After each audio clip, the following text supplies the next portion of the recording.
Welcome to the Apple Insider Podcast. This is your host, Stephen Robles. And yes, I broke down and bought an M3 Pro, MacBook Pro. We'll talk about that. Plus, people are now getting demos of spatial video captured on iPhone and what it looks like in the Vision Pro. New betas for watchOS and iOS 17.2 are out.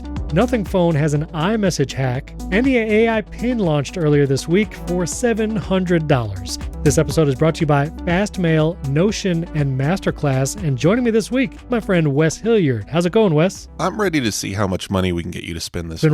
It's been rough. We will talk about that. The AI Pin, my goodness, that thing is expensive. But okay, we'll save it. We'll get to that. We have a couple 5-star review shout-outs. 2 Youngbloods from USA and Shade N from Canada. 2 5 stars. Thank you for those. Also, Shade N had a question for us. I'm not sure if I'm particularly equipped to answer this well, but they were asking. They have a 2016 MacBook Pro. They want to upgrade to an M2 MacBook Air. I think it's I think one of their kids or whatever. They're actually wanting a Lenovo Legion Slim 7i with an RTX 4070. They're asking, what is a better computer, that or the M2 MacBook Air? And I'll be honest, I have no idea about any Lenovo laptop or what any of those letters or words mean. So you should probably just get a MacBook Air. That's my. If you really want a gaming computer, because I'm assuming that's what that's for, just go buy a console. Exactly. Get the MacBook Air and a console, and you'll be happier. Exactly. Yeah, that's what. Sorry, I really don't have more information because I really have no idea. I have not looked at a Windows computer in many years. Now, the big news for this week, maybe the biggest news, just this morning as we record, Apple Music Classical. It's now out for iPad. It has a sidebar, Stephen. A sidebar. Revolutionary. Such courageous change for Apple Music Classical. No, it's nice. It's now on iPad. There were a few people that responded on social media. They were like, yeah, that's where my music hub or kind of my music player is my iPad. So it's nice to have Apple Music Classical on there. Still not on the Mac yet, which is interesting why they wouldn't just kind of do a Catalyst app for both places, but nice to see. And it seems like still no AirPlay 2, which means you can only control the music from a source device like an iPhone or an iPad. You can't tell a HomePod to start playing Apple Music Classical, which is interesting. Yeah, that is weird. Yeah, and the playlist sharing is still can be a little cumbersome, but anyway, glad it's there. Now, on last week's podcast, I was telling William about my waffling and my consternation about the M3s and what to do, and how I ordered several and canceled several, and how I didn't have one. Well, now I have one. Okay, listen, I don't need any judgment. All right, what happened was, my local Apple store in Brandon, Florida, had the M3 Pro, not the base M3 Pro, but like the one step up that is unbinned, so it has all the cores, and it was 18 gigabytes of unified memory, 1 terabyte SSD. They had it in stock to pick up that day. And I kept doing the math in my head. Totally unnecessary upgrade. Before anybody ats me, which plenty of people did already, but totally unnecessary for my workflow. Although, I'll talk about my performance experience in a moment. I wanted the Space Black. My trade-in value's only going to go down for my M1 Pro MacBook Pro, and I got over $1,000 in this trade-in. And so I decided to do it. I traded it in, got the M3 Pro. Space Black is very nice. I have to say now, from personal hands-on experience, the Space Black color looks so different in all the different lighting. Even in the same room, you just angle that thing slightly, and that Space Black just looks very different. It's just really different. So it's just a reflective surface, and light changes it very easily. I mean, it is funny if you put it in the right lighting, it's almost identical to the space gray color. So it is, especially outside. It starts looking very lightly colored. But I like it. The color is the least of the issues of a computer. True. But I wanted it. I liked the Space Black. I got it. Steven, speaking of spending money, I discovered I can make your network even faster, but you'll have to move to China because they have a 1.2 terabit 1.2 terabit per second network that you can connect to, just in case you want to upgrade to get a little bit faster than what you have. My use case is uploading 4K video, and my 2 gigabit speeds, I mean, it's under a minute. And listen, I'm writing other things while I'm good. But that is amazing. That is an amazing speed. It's kind of insane, yeah. It is insane. I mean, like 10 years from now. They've built a 1,860 mile connection to this 1.2 terabit network. It's so nuts. Madness. I don't know what they're doing with it. Maybe they're playing some Genshin Impact. I don't know. Downloading every movie ever in under an hour. I don't know. Checking William Gallagher's Wikipedia page. I will say fast. Here in the US at least, what really needs to be worked on is the expansion of fiber networks so more people have more choice to their internet service provider. Oh, yeah. I'd love fiber. Right, We do exactly. not have And it. even here in Central Florida, where I lived in my last house, we were very close to downtown. Like it wasn't a small town or whatever, but cable internet was the only option on Spectrum. And so we just need more ISP. Well, I don't know about more ISPs. Competition is good, but we just need fiber. We just need fiber everywhere. We need a nonprofit to just lay fiber across the entire country. That's That'd what be we nice. need to happen. It's hard to do. So I've been using the M3 Pro for the past week. I think I got it last Friday. And, I did some video editing on it because I really wanted to feel what that felt like. And honestly, it's great. I'm doing 4K video. I'm not doing like multiple streams of 4K. I do have some multicam clips, both 4K. I'm not doing 8K video or anything crazy. It doesn't miss a beat. The M3 Pro is just excellent to edit on in Final Cut. I know there's supposedly an update coming to Final Cut. We talked about it in last week's episode. The update should be coming this month in November that will increase the performance even more on these M3 chips. So I'm excited for that. But exporting, I send all my Final Cut projects to Compressor to do all the exporting and things like that. And I have to say, it is very fast going to Compressor. I think it is actually a little faster on exporting than my M1 Max Mac Studio. And I imagine that has to do with all the new cores, the 3 nanometer, the graphics processing that the M3 lineup has improved on. So that's really nice. Coming from M1, I mean, M3 Pro is a pretty good jump. It is a pretty good jump. I didn't do the M2 line except for my iPad Pro, really, which I'm not doing video export on that.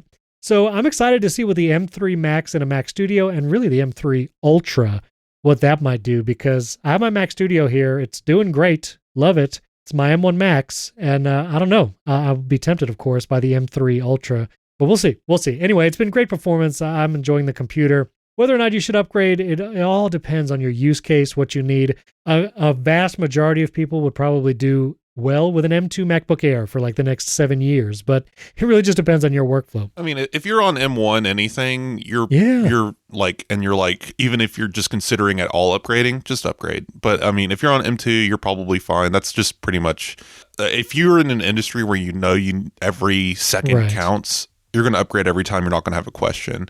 But everyone else, like, you'll know if you need to upgrade or not. And I would definitely say, if you're even considering it, if you have the money in your pocket and you have an M1 computer, just make the jump. The M3, it seems significant, at least in my short testing. But we have our full review of the M3 Max 16-inch MacBook Pro up on the site. I'll put that article in the show notes. And Apple has also come out to kind of explain to us what is dynamic caching and what are really the GPU enhancements. And Wes has a great article on it. So, Wes, maybe you can help me understand what exactly is dynamic caching. Well, it's actually quite a lot to explain. There's a video Apple put out for their developers going into the very nitty-gritty detail, and I tried to break it down into easier language in layman's terms and just say, hey, this is what it is. But the video actually covers multiple parts of the new GPU architecture, from dynamic caching to hardware accelerated ray tracing and mesh shading. Long story short, it's really just all about multiplying the amount you can do in parallel.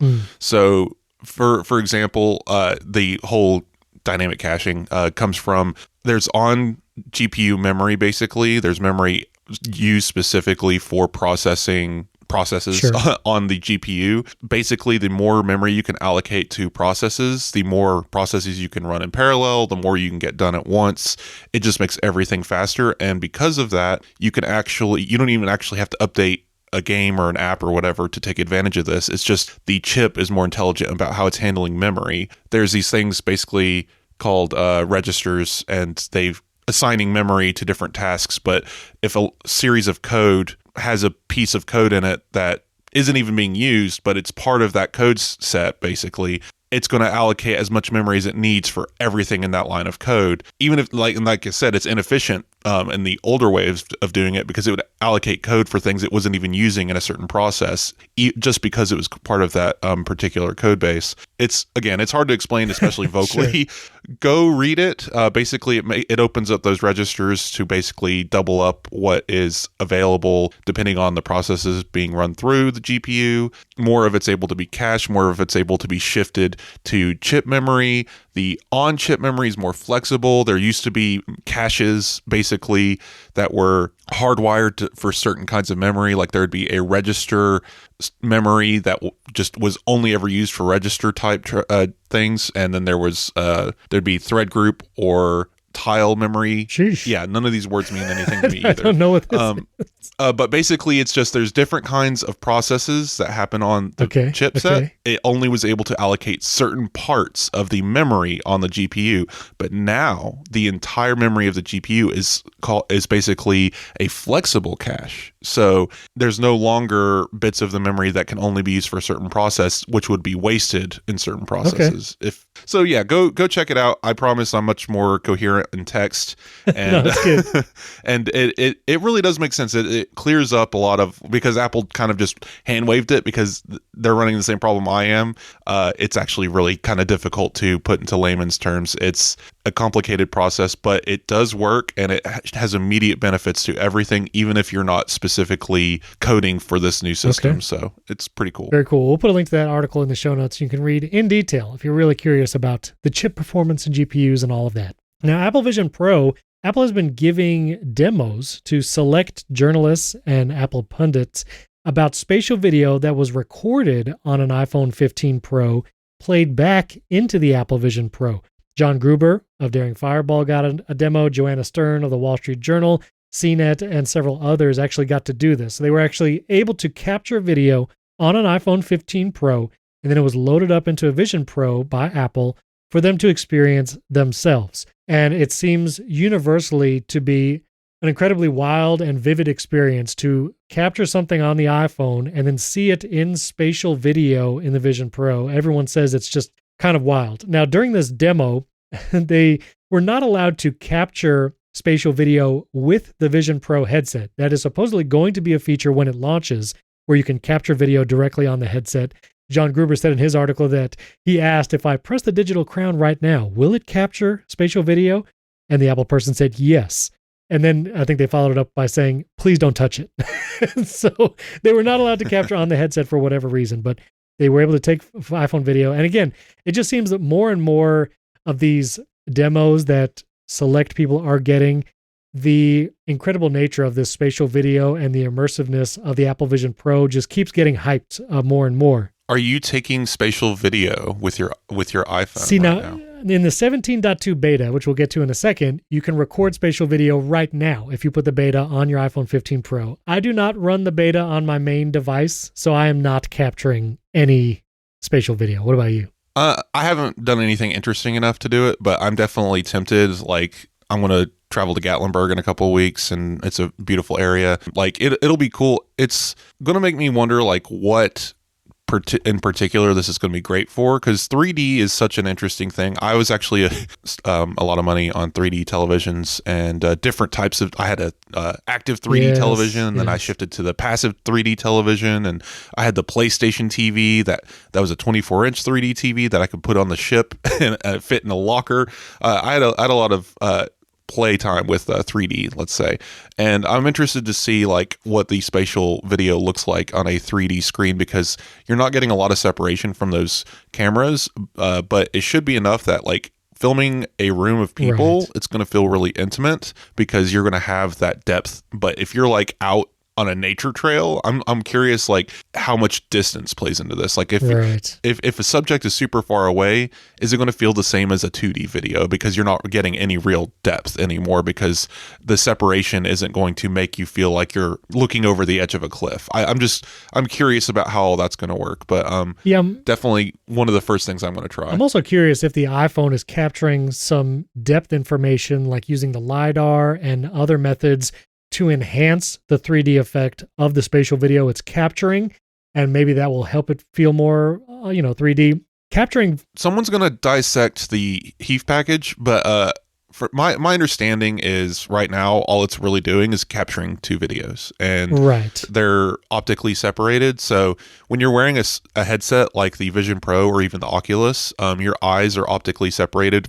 Each eye has an individual lens to look at, so you don't actually need to do any weird overlaying or software. You just need to show a video optically separated for each eye. And of course, the spatial video is calculating this so that it's, it looks like a proper overlay. And your brain is tricked into doing a 3D calculation, basically, because our brains are stupid. It takes these two images and overlays them itself. So the brain's actually doing most of the heavy lifting. As long as the video is captured at a proper separation, that's all that really matters. There doesn't need to be depth data or anything, because extra calculation isn't happening as far as I'm aware. There might be some extra magic somewhere for algorithmic stuff, but it's mostly just go back in time to when you put on the red and blue glasses. You're looking at two videos at the same time, and the glasses are just filtering out which eye gets which video. And it's honestly, 3D technology has not changed at all. We've just gotten better lenses, better glasses, better filtering. Well, and better ways to experience it, a la like a headset, rather than just the paper glasses with a little plastic red and green film in it. Exactly. The resolution's increased, everything's increased. It's just the technology behind it, the way our eyes work hasn't changed. And really, we're just tricking our brain into taking 2D objects and turning them into a 3D object. So yeah, I'm curious. So Lance Ulanoff from Tech Radar said he thinks that spatial video may be Vision Pro's killer app, may be enough of a reason for people to try it. As of right now, if you capture spatial video on your iPhone, it maxes out at 1080p, 30 frames per second, probably because one of the cameras that is capturing one of the eyes, basically, is the ultra-wide camera on the iPhone, and it's having to crop in that sensor to match the main camera. If you have an iPhone 15 Pro or Pro Max, if you look at your camera module, if you're holding your phone in the portrait mode, kind of like normal orientation, but you're looking at the back of the phone, the left lenses, the very top left is the ultra wide, and the bottom left one is the main quote unquote wide lens, the 48 megapixel. And so if you turn your phone landscape, where those two lenses are now at the top and the telephoto lens is the bottom one, that's how you get that stereoscopic vision, because those two lenses are in a row. What's great about this, there's a lot of actual benefits to this. And yes, I understand people love numbers and resolution's a big deal, especially when images are so close to your face. Processing can actually help with that, and they can magic away some of the pixels and noise and make it a little bit more crisp. And again, like, I don't think people not complained who have done these demos. Of course, the shock and awe might wear off, and eventually we can start pixel peeping these videos.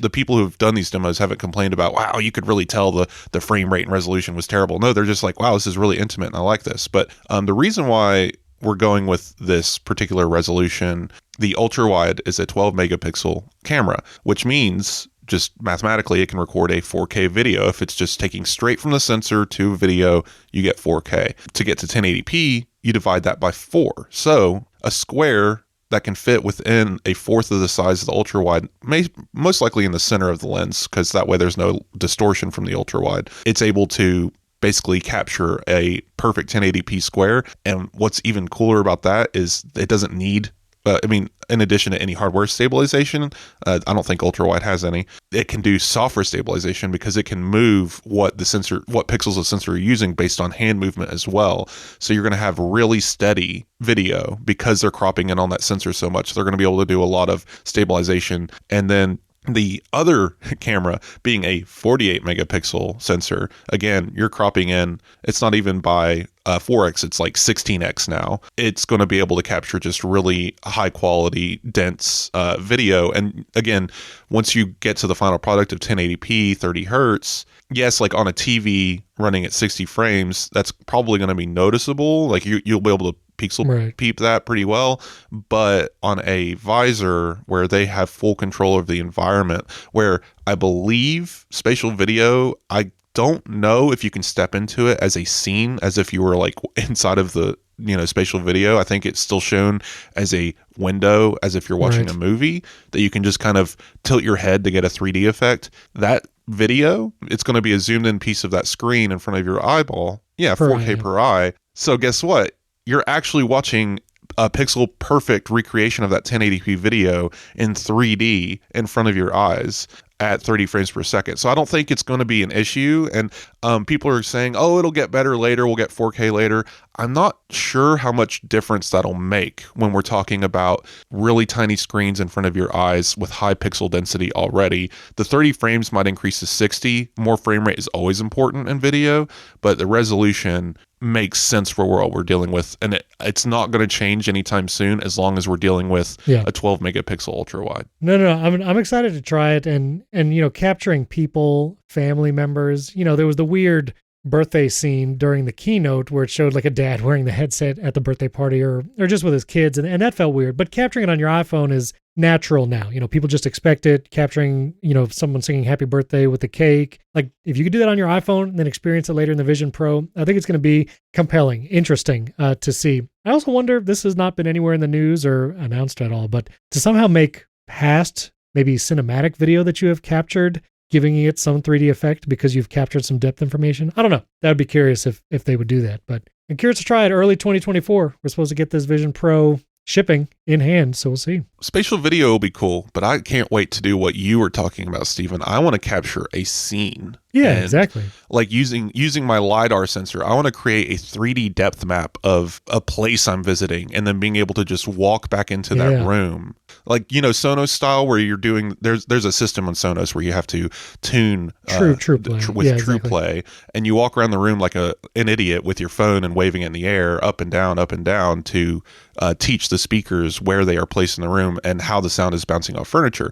Well, instead of audio, do that with video. Walk around a room waving your phone up and down, letting the LiDAR and cameras capture every inch of a space that you're in or a wilderness that you're in or whatever, and then import it as a scene into Vision Pro. Like I think that's ultimately where we'll get to, and that'll be way more interesting. It won't be video, so to speak, because I don't think you can capture moving targets that way, but it'll be really cool to be able to capture environments that way and just be able to like revisit a room of a relative that you know, or like maybe you've decorated for Christmas and you can go back and see how beautiful your living room was, or just things like that. Like that's a potential of Vision Pro, is being able to relive these memories in a really dynamic way that we just never been able to do before. This episode is brought to you by Fastmail, because I've thought about email a lot the last however many years, because email seems like it's existed forever. But I want to make sure my email is private, it's secure, that it's mine. I like having custom domain names, and I have a lot of custom domain names. And honestly, I have finally landed on, for the last couple years, of using Fastmail for my personal and business email provider, because Fastmail puts your privacy first. For over 20 years, Fastmail has been a leader in email privacy. It's ad-free, there's no tracking, you can do calendar, email, and contacts all in one app, and you can sync Fastmail with your iPhone, your Mac, your iPad, all of that. You can do CalDAV for events, your IMAP email syncs across all your devices, and it all works great. And Fastmail, especially in the Fastmail app, you can do scheduled send, masked email, snooze, like real snooze, not just the remind me later that you get in Apple Mail. No shade, just saying. And that's something I do a lot. I like snoozing emails so I don't even see it in my inbox. I can set a date for when I want that email to reappear, and I can do it all directly in the Fastmail app on my iPhone or Fastmail on the web. Switching is really easy. I came from the Big G email provider. I was actually paying for a workspace account over there, and I was able to export and import all of my emails into my Fastmail account. And I know they're all there because sometimes I'll search for like a license code for a piece of software that I bought many years ago, and it's there in my Fastmail account because everything was imported from, well, the other place. Again, I have many custom domains which you can use for aliases. Human support is available, and of course you could customize features in the Fastmail app like swiping for folders, labels, custom swipes, and all of that. So to learn more about their service, visit fastmail.com/AppleInsider for 10% off your first year, and follow them on Facebook, X, Mastodon, LinkedIn, all of that. But go to fastmail.com/AppleInsider for 10% off and to try it today. I absolutely love Fastmail, and I know you will too. Well, thanks to Fastmail for sponsoring this episode and our friends at MasterClass. Listen, we all probably work a job. Maybe you work for yourself and freelance, or maybe you work in an organization. And honestly, knowing how to either talk to clients or talk to your boss in leadership is such a key aspect of just quality of life, but being able to get that raise that you want, or being able to have conversations where you can actually get your opinion or point of view across in a meaningful way. That's why I highly recommend Chris Voss's class on MasterClass. Chris Voss wrote the book Never Split the Difference, and he was the lead FBI hostage negotiator, but his class on MasterClass is incredible. Hearing him teach the key elements of his strategies and helping you take those strategies into the workplace and even in your personal life. MasterClass makes a meaningful gift this season for you and anyone on your list, because you can both learn from the best to become your best, from leadership to effective communication to cooking, and you can watch MasterClass on any device. Download the app on your Apple TV, iPhone, and iPad. You can watch it on the web, And I honestly love watching one on my iPhone. Then you can flip it into audio only mode, and it's like you're listening to a podcast. Each lesson in a MasterClass is about 10 to 15 minutes long, so it's great to do on a lunch break or binge an entire class on a weekend and learn something new. Membership starts at just $120 a year for unlimited access to one-on-one classes from some of the best across so many different industries like acting, cooking, training your pet, music, and all 180 plus MasterClass instructors. You get all of that for $120 a year. Again, I love science and space, so I've listened to Neil deGrasse Tyson on astrophysics and Chris Hadfield, who is an astronaut on the International Space Station. I love so many of the classes you can find on MasterClass. So this holiday season, give one annual membership and get one for free at masterclass.com/AppleInsider15. Right now, you can get 2 memberships for the price of one at masterclass.com/AppleInsider15. That's masterclass.com/AppleInsider15. Offer terms apply. The link is also in the show notes. You can just click it there. Our thanks to MasterClass for sponsoring this episode. All right, so the latest betas of iOS 17.2 and iPad and watchOS 10.2 came out, and one feature I am most excited for is specifically for the Apple Watch, is that there will now be a toggle in the settings where you can go back to swiping across your Apple Watch face to switch between your Apple Watch faces. And now, I know this is like, not everybody likes this. So there's some people on social media that were like, I'm glad it's a toggle because I never liked the swiping. And I understand you could get some false swipes. But for me, I loved being able to just swipe right to left on my Apple Watch and scroll through my different Apple Watch faces. And my wife had done that pretty often as well. And once she updated to watchOS 10, she was like, how come this doesn't work anymore? And I had to explain, well, it's gone. So that's actually coming back in watchOS 10.2. So I'm excited for that. It was a weird thing to go away in the first place. Like, I like the interaction as well, but I agree. I think it's better as a toggle, like give people the option. And then also the Journal app continues to be improved in the beta process. And I've been trying it more and more. I still haven't put it on my main phone. Like I said, I'm using it on a secondary phone, and you don't get as much interaction suggestions on that. But even in the latest betas, it has been more proactive, sending notifications saying it's time to reflect, write something in the journal. But I've actually been getting places and photo recommendations more often now. Actually, ironically, when I went to go get my M3 Pro MacBook Pro, I had taken this secondary iPhone because that's what I was actually filming the vlog on that I did. And it actually recommended that later that evening, like, hey, looks like you went somewhere. Here's some locations and photos, because I did capture photos and videos while I was there. Why don't you write about it? And so I could create an entry and included the location from the maps. I can include photos from that day. And it worked out really well. I will say, and I want to hear your experience with the journal too, because I know you're using it more. I wish it was a little smarter at suggesting things on the date that you are writing for. So for instance, the recommendation of the M3 Pro, like I went to the mall or whatever, that was a specific day. And Apple knows the photos I took that day and the podcast I listened to that day. And it pulled into place, and it was that automatic suggestion. But I feel like unless it proactively suggests something, it's kind of not adept at pulling information from that day. So ideally, if I'm writing in this journal entry and I hit the little photos icon at the bottom, this shows my camera roll from like right now. Like it shows me my most recent photos at top. And I almost wish there was either a toggle or a default behavior where it would just show me the photos and videos of the day that I'm writing about. I've already chosen what day to create an entry on. That's kind of like one of the main things you do. Like if you're going to create a new entry in the journal app, you say new entry, and then it automatically either has today, if that's what you're writing about, or you can do custom date. So by default, your journal entry has a date already programmed in. And so I would love for it to be more like, here are the pictures you took that day. Here's the things you listened to that day, and just be a little more, exact about the recommended contents. But how has your experience been using that? Yeah, so I actually have been doing an entry every single day. Okay. Keep going, keep trying the different features, and try adding different content. And my recommendations have been evolving, so I get more photo memories to go back.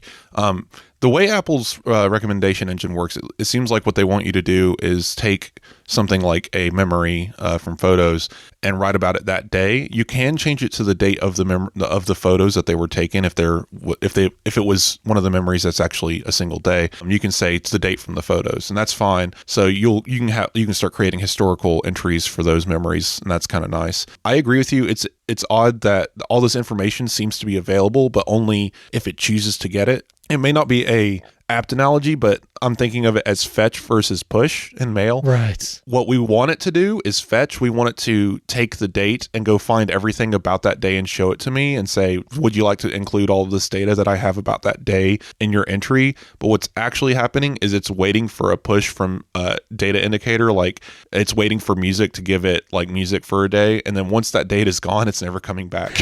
Right. And it's fine as it is now. And again, this is beta and it's early on, and this app's definitely going to evolve as they work on it. I would assume 17.4 or whatever, we're going to see new features for the journal app. Like I have a feeling that's how quickly this is going to evolve. It's not abandonware by any case, because a lot of people assume that this is the experience we're going to have forever. It's just not the case.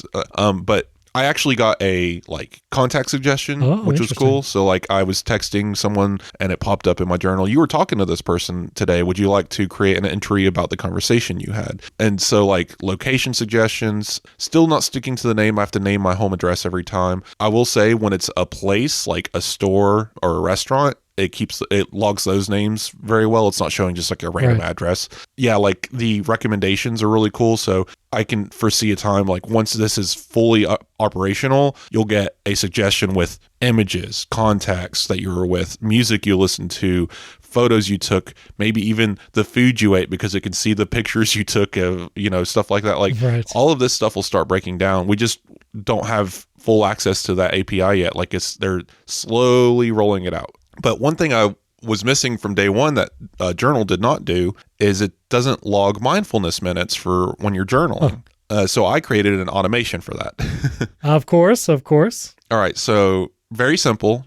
I love the two-step automations. Yes. They're my favorite. Automatically set the mindfulness focus when Journal is open. So it automatically switches to the mindfulness focus. That's one of the default presets that you can use from Apple. It pretty much does nothing out of the box. There's no special features to that.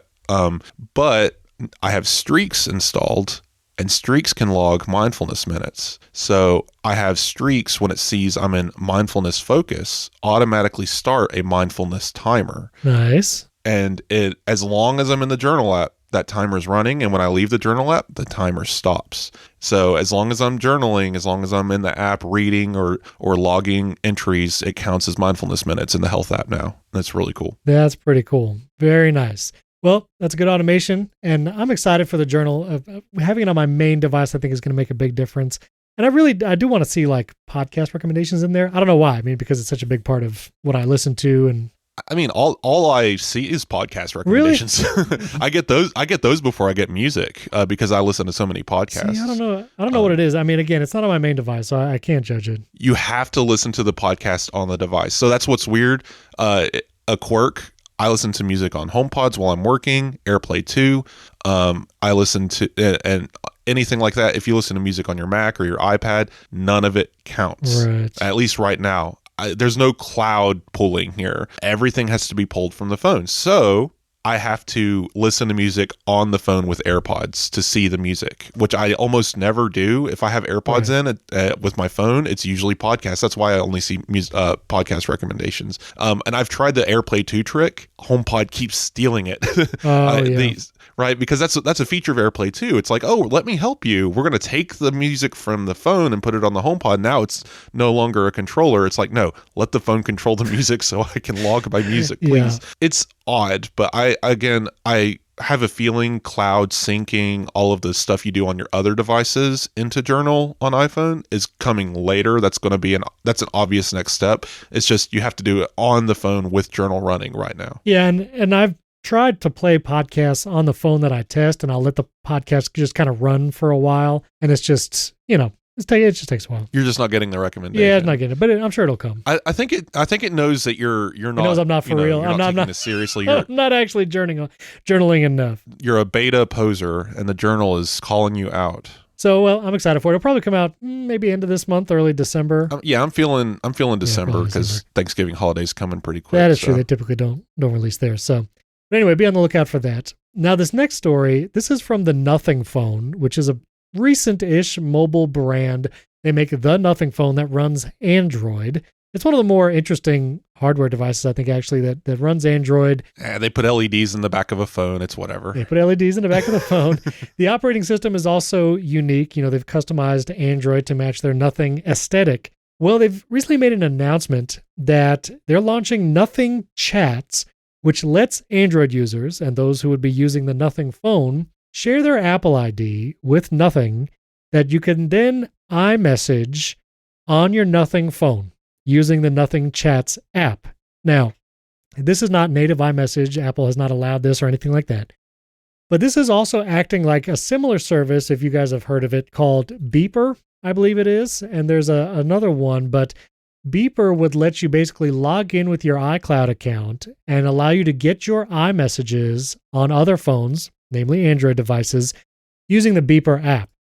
Now, how Beeper and Nothing is doing this is it basically has to have your Apple ID signed into some device that can get iMessages so that they can then push that iMessage back to the app, whether it's a Nothing Chats or Beeper, and then you can actually engage with it and interact.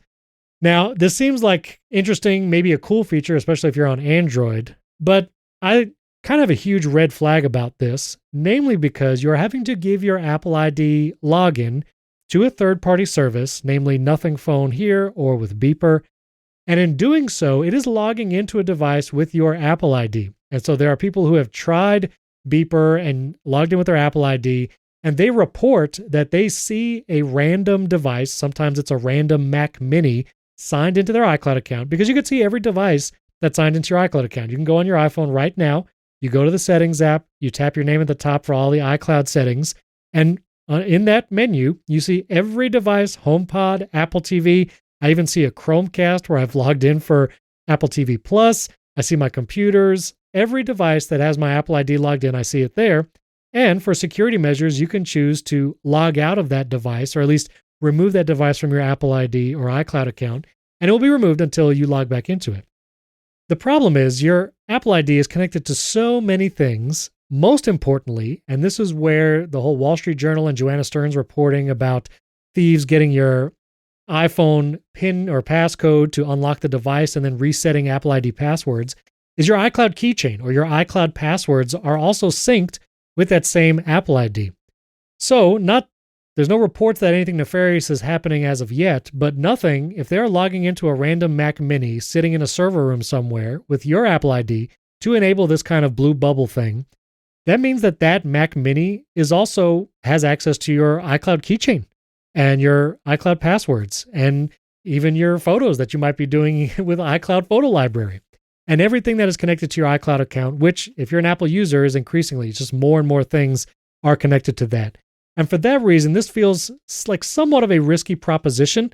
Again, if you are a mainly Android user and you're not using an Apple ID for lots of different things like iCloud Backup and iCloud Keychain, then maybe you just create an Apple ID for this alone and for communicating with your friends who have iPhones and they're, ragging on you because you have green bubbles.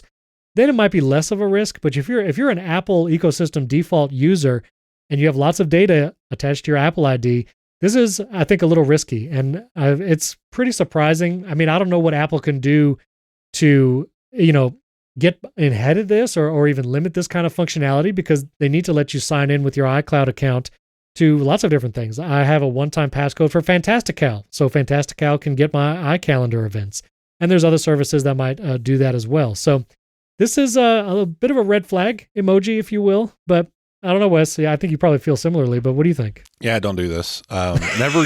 Don't do this. I don't care if you own a Nothing phone. Don't give anyone access to anything ever. Like if it requires you to give them your username and password, like admin control of your account, bad idea. Don't do that. Especially since we know that you're basically signing into a Mac Mini in a server. You don't know once you sign into a computer what they're doing. I don't care. Nothing can be the most secure company on the planet. Sunbird is actually the application. Nothing didn't do anything special here. This isn't Nothing's technology. Right, and other apps have done this before. Hire engineers and like that. Well, there's a million apps that come out every week because Apple keeps thwarting their protocols. Basically, Blue Bubble.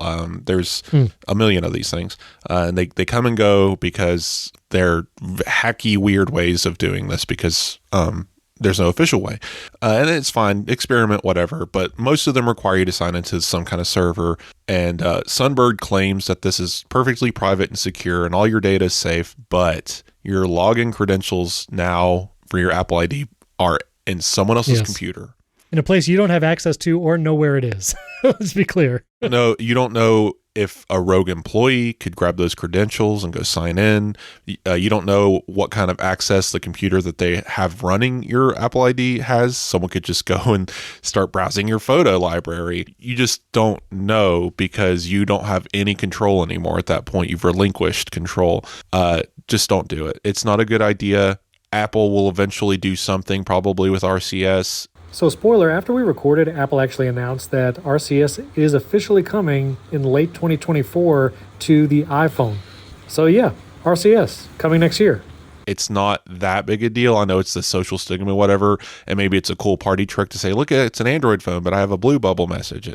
It's not that important to give up that much security and privacy for that kind of thing. It's just a bad idea. And I don't know why nothing feels the need to promote such a feature. Like they have their niche that I don't think they're going to get anyone from a Pixel phone to come over or anything, especially once you do 2 seconds of reading and realize this is just a third-party app that they pre-install on their phone. Yeah, so that's a thing. That's happening. Yeah. So this episode is brought to you by Notion and Notion AI. Guys, I've been using Notion more and more for all of my work. I'm planning videos there. I'm planning podcasts. I love Notion just for all its organizational features. And honestly, the iPhone app is really great for jotting down quick ideas. And then I can work on those ideas later when I come to my Mac and I have my Notion application right there. But one of the most powerful things you can do is using Notion AI. Notion AI can now give you instant answers to your questions using information from across your Notion Wiki projects, docs, and meeting notes. And I love it for brainstorming ideas or even summarizing things like a transcript. One of the things I love to do is take a transcript, maybe it's from a video I recorded or even a podcast, and I can ask Notion AI to pull out 5 bullet points or make some social media posts. Or maybe I want it to be a blog post that I put on the website. Notion AI can do all of that. Not only can it summarize and pull out pertinent information, but you can actually have it change the tone of your writing. Maybe you're writing a letter. Maybe it's to your boss or maybe it's to a friend, and you want it to sound more professional or more casual. Notion can do that too. And Notion AI can even translate your content if you want to have something in a different language on your website or even get a transcript in a different language. Notion AI can translate for you too. Plus, you can trust your data is secure because Notion AI is designed to protect your information. No AI models are trained with your information, the data is encrypted, and Answers will never use information from pages you don't have access to. And I love that you can just hit the little slash and ask AI, and it has lots of prompts to help you figure out what to do. Many other AI tools, it's just an empty text box and you're not sure how to start, but Notion AI walks you through the process from the very beginning to make sure you can make the most of Notion AI. So try Notion AI for free when you go to notion.com/AppleInsider. That's all lowercase letters, notion.com/AppleInsider to try the powerful, easy to use Notion AI today. And when you use our link, you're supporting the Apple Insider podcast. That's notion.com/AppleInsider. That link is in the show notes. You can just click it there. Our thanks to Notion for sponsoring this episode. Real quick, we'll cover a couple of rumors and I want to get to the AI pin. But it looks like the M3 Ultra, which will inevitably be coming probably next year, maybe WWDC. Mark Gurman from his Power On newsletter says it could have a whopping 80 GPU cores for the M3 Ultra, which, yeah, makes sense. The M2 Ultra had 76. So, not that far. What are we at now? 40? For the M3 Pro. And the M3. For the M3 Max lineup, M3 yeah. Max. So, yeah, doubling that would make sense, up to 80. That's times 2 math. But I'm excited to see what this thing is going to do. I think it's going to rip, as they say. It's going to be an incredible machine, especially if they shove it in the dinosaur Mac Pro. But no, wait a minute. There's a 2023 model. The Mac Pro is just launched. It's still a dinosaur. I mean, they just ripped out its guts and put new guts inside of it, but the carcass is still the same. That's true. Yeah. Okay. All right. Yeah, it's fine. When you see this kind of performance on this chipset in a MacBook. Like, crazy. That Mac Pro is not long for this world. Well, I mean, the name Mac Pro I don't think is going anywhere, but that case, they're not utilizing it. I mean, unless they come up with a way to actually bring in third-party GPUs, why does it exist? Yeah. I get it. No, I know there's 5 people on Earth that need the additional PCIe slots. I know that they serve a purpose. No, I'm No, not I even know, being I know. sarcastic. There's maybe at least 10. But there are people that need those PCIe slots with Apple Silicon. They do exist. How long is Apple going to, build specifically for them? I think they're utilizing a lot of the stuff that they had left laying around to build this machine.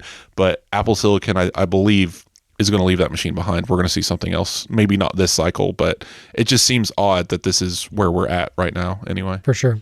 Also, early next year, 2024, we should be seeing an iPad Air refresh, even a larger iPad Air, 12.9 inch. This is from Ming-Chi Kuo, saying that there'll be a 10.9 and 12.9 inch model. Then to match the iPad Pro, also has the two models, 11 inch and 12.9 inch. So I think this would be welcome. I mean, a larger size iPad, but a little more affordable than the iPad Pro lineup. I imagine this will be updated with an M3 processor, and ideally we'll see the iPad Pros updated with M3 as well. Maybe even those OLED screens as of rumored. We'll see. I think I mentioned it on the show last time I was on, but this rumor keeps cropping up. Well, actually, I think it might have just been a Mastodon post, but existence of two iPad Airs at different sizes that are consumer grade without the Pro Motion, without the micro LED.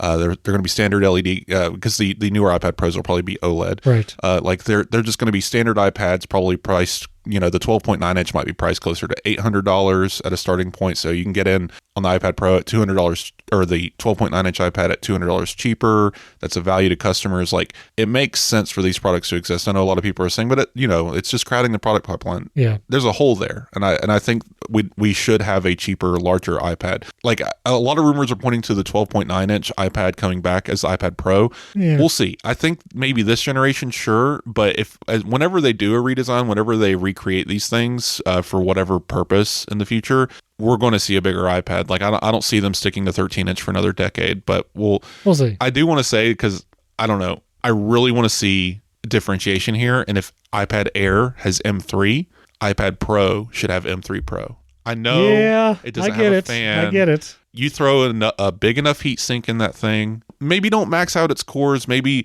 have an artificial limitation. Yes, I know that kind of defeats the purpose, but there's more to the M3 Pro than just sheer performance. The media engine and everything else. A lot going on with that chipset that would be worthwhile beyond just sheer performance. So yes, maybe it'll be capped versus being in a Mac with a fan or a Mac with space to breathe. But I think you can't have the same chipset bottom to top. Maybe they do, because they can differentiate in other ways, but it would just be, it's the writing's on the wall for some differentiation here, and M3 from bottom to top doesn't make sense, especially when you're talking about consumer versus pro devices.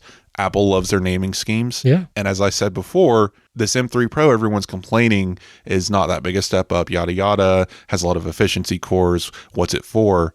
This is what it's for. This is like being in more consumery prosumer devices at the middle. And that's why the M3 Max is so differentiated, because that is the true, I need all the performance in the world Pro processor.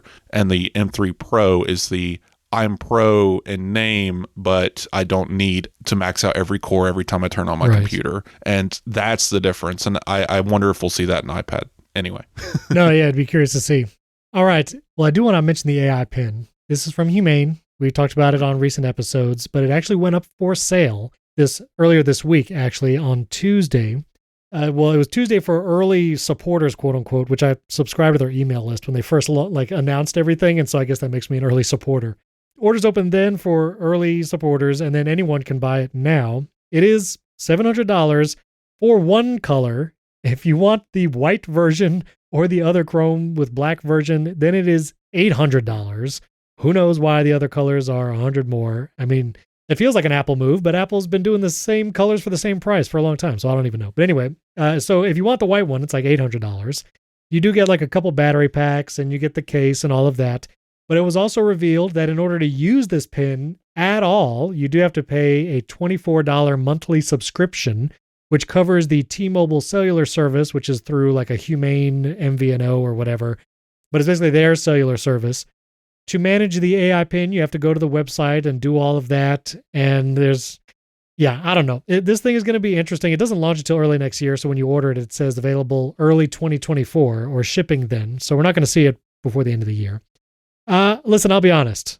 I got one because I like technology. Well, obviously. Yeah. I like technology, but also, I mean, I find it fascinating. I honestly think this is going to provide a lot of inaccurate information, and it's not going, like, for that reason alone might fail.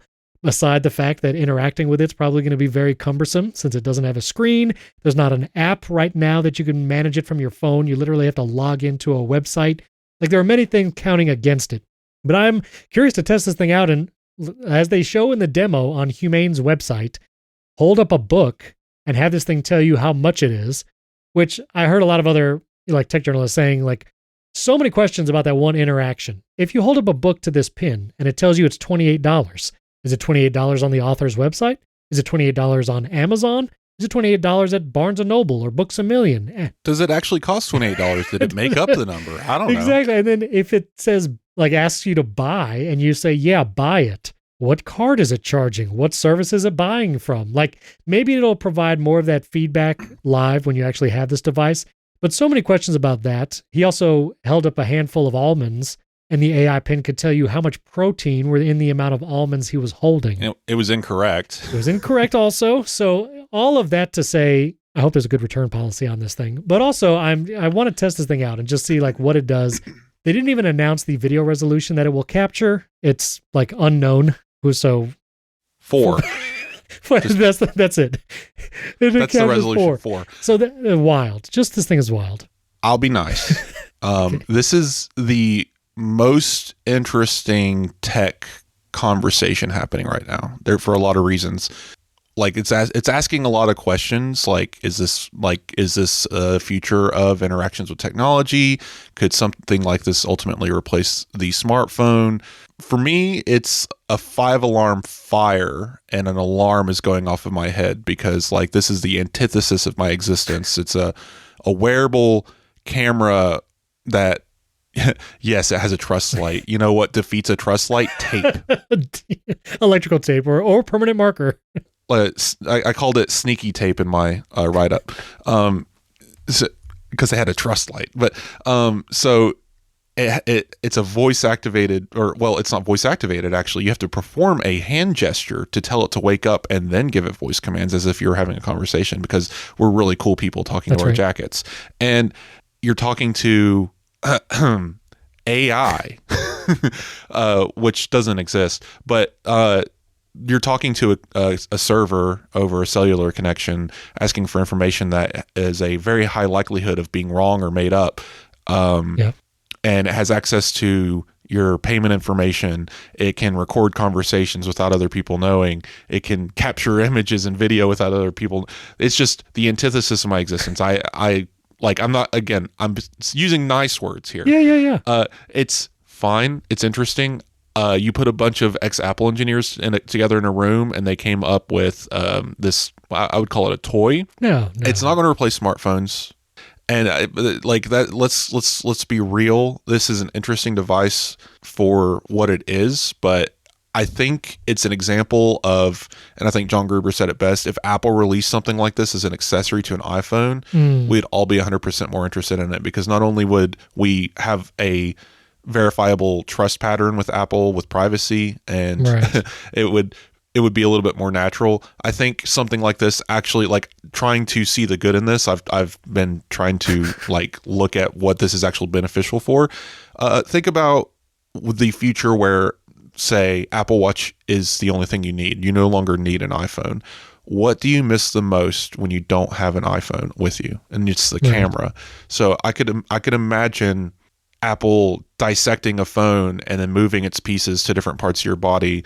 Like, you wear the watch for the information center. You have a camera that maybe you carry a lapel pin, or you carry it in your chest pocket or whatever, that you can pull out, and it's a small camera that can capture stuff. That way you're not without a camera, but it's also not a bulky phone. Like, there's ways this technology can evolve for us to interact with it in the future This just isn't it. It's an interesting prototype that they're trying to sell you for money. Definitely an interesting conversation piece, but that's all they've really created. And I wish them the best. Maybe they'll make something cool later down the line. Maybe this will give them enough money from enough people who like you who are buying it for the fun of it, because it's technology. It's something I'm interested in looking at it. I the privacy nightmare side of it makes me not want to be in the room with one, but it's definitely something worth looking at and discussing. I don't want to dismiss it completely offhand, but I will say realistically, not looking at this as some kind of fanboy or whatever, it's just, this isn't it, but it's definitely a look at what could be done later with the right technology. So, and the one way I heard it described, which I thought was interesting, is many companies, including Apple with the Apple Vision Pro, Meta with the Meta Quest 3 and the Pro, VR and spatial computing is what many companies see as the future. And this is one of the few companies that sees the future with AI, with less visual interaction with technology and maybe more audio and more discrete. Wearing an Apple Vision Pro out in public is actually way more obvious and probably distracting than wearing a pin. Mm-hmm. And so just the nature of the difference of where is the future of computing going. And I will admit, I do not think it is a pin that just talks to you, but I'm glad that there is a company experimenting with a different method. Yeah, that's what I'm saying. Like, I'm not mad this thing exists. Right. I'm glad that there's people trying. I can just say that it's not going to do what they want it to do. I will say too, though, AI is a technology, whatever machine learning algorithm nonsense. This technology, I don't think it's the kind of technology that needs to be packaged this way. It's a feature as a part of a greater package. It's not the package. Apple isn't going to come out with Siri 2.0 running on a GPT style engine and put it in a wristwatch or a ring or a lapel pin or whatever, and that be the only interaction point. And I know what that HomePod is, Siri's interaction point, but it's a different device. I'm talking about a personal computer. AI first, I don't think is ever going to happen. Oh, Siri is there it is. It's not going to be that kind of package. Like, I understand that might be short-sighted, and yes, the future is long and bright or whatever, but I can see these things becoming part of other packages. I don't think you need to put it in a special place like a pen and say, this is ChatGPT that you wear on your shirt. Like, that's just not the path forward. I will say, I also played around with the ChatGPT creator tools, which OpenAI had like this keynote last week. We didn't really cover it, but they announced lots of different tools for developers and just anyone to use if you have ChatGPT Plus. And so you can go in there and build your own quote unquote GPT, which is basically training a specific kind of chat bot that you will save in your ChatGPT window if you do the same kind of repeated tasks, and you could train it a little more so it becomes a quote unquote app, maybe for a specific purpose. I've actually done this, especially for like YouTube videos. I can feed it a transcript and it will offer me titles, descriptions, and tags. And I had some prompts, and I actually find I was able to train it more, so it's what I'm looking for faster, and I don't have to take so much time to massage it each time I make another request. So again, it's interesting. Again, it will be next year that you hear about the AI pin, but we'll see. I'm excited to try it. I'll just say again, I have yet to use any of these technologies, GPT, whatever. So, I mean, maybe if I get a test unit or something, and that'll force me to actually sign up for a ChatGPT OpenAI account or whatever and try it out. But yeah, I've yet to even create a fake image or whatever. It's just such an weird thing to me, and I want to see the technology evolve, and I want to see where it goes. But I feel like, again, just to close on this, these generative models, the chatbots and stuff they're building, this is like cryptocurrency. Blockchain is a great technology. Cryptocurrency isn't what it's actually for and it's going to be useful for. Like, it's going to be useful for other things in the future. Just like these chatbots, I don't think this is actually what this technology is going to be useful for. It's useful as a tool. Descript just came out with an amazing summary scripter for something like a podcast. You just feed it your podcast and it creates chapters and summarizes them and can even assign art and stuff. Like, that is an amazing tool that will improve our workflows in the future. But talking to a robot and asking it a question so it can lie to you, that is not the future. And Yeah, so we'll just see how it goes. We'll have to see. There were some other things we wanted to cover this week. We just don't have time for everyone. So check the links in the show notes. And of course, AppleInsider.com. You can reach out to Wes and myself. Our handles are in the show notes. You can check it out there. And of course, you can support the show to get an ad-free version and early access at patreon.com/AppleInsider and directly in Apple Podcasts. Thanks everyone for tuning in. We'll catch you next time.